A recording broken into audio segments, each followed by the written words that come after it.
Hi, Dagobert from Dagbert's Tackle World here for the weekend of the 8th and 9th of May. Mother's Day on Sunday. Fantastic time to take her fishing, take her out in the boat. We're talking freshwater now though, so we're talking about up the Hinds Dam. So as far as I know, the Hinds Dam I think it's nearly stopped flowing over. I'm not quite sure, I need to check on that one, but the fishing's been not too bad. We've seen quite a few good bass caught up there this last weekend. Again, they just keep coming up there. It's been a lot of surface action early morning and late afternoon up there. So the odd Saratoga, and they're good size too, around that sort of 70 centimetre plus, and fishing both the east and west side. Just make sure your batteries are charged up, folks. There's not too much wind on this weekend, but just you don't want to run out of battery and have to row back, which I've done before. Anyhow, but surface lures, I'll be looking at using like sort of like little, this is a little bustle, which is a Japanese lure. A fantastic little lure from the surface, a little popper.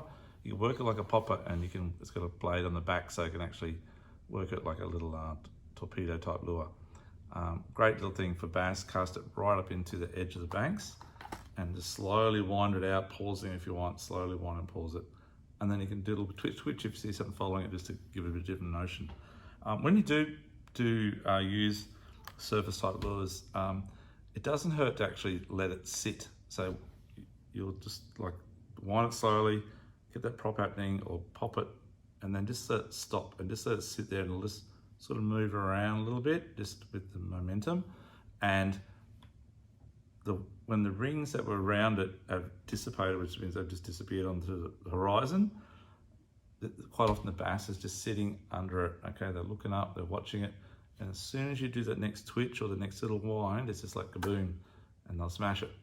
And it's a great feeling, especially in the boat. So, or near your kayak or whichever what you're fishing out of. So give that a shot. Just try letting it sit for maybe, it works out around about sort of 15 seconds or something like that.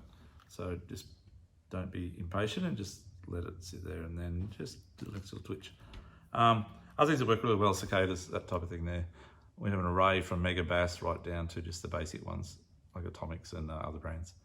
Yeah, so they're quite good. They sit on the surface and they sort of walk on the surface and create a bit of a splashing, and the bass like that. And they think it's a moth or something, or a cicada's fallen on the surface, and they go to eat it.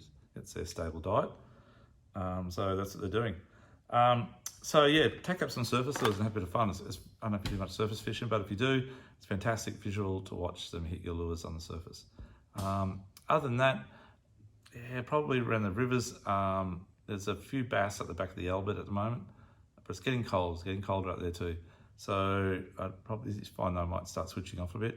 Other than that, tilapia, if you want to go catch some fish and clean up the local creeks and kill them, just go and catch some tilapia with the kids with floats and worms and or lures if you want. They're pretty well everywhere.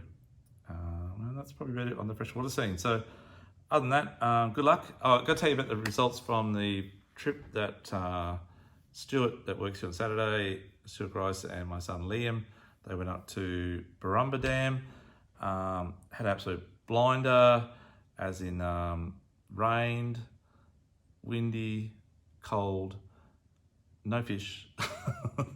Typical weekend away, a long weekend, you know. And they did get bass. They got some bass. They got no Saratoga. And it was just unfortunate the weather was so bad. It was really hard to fish in those conditions, but they fish 12, 14 hours a day. But anyhow, they persisted, but it wasn't the best. So maybe next time.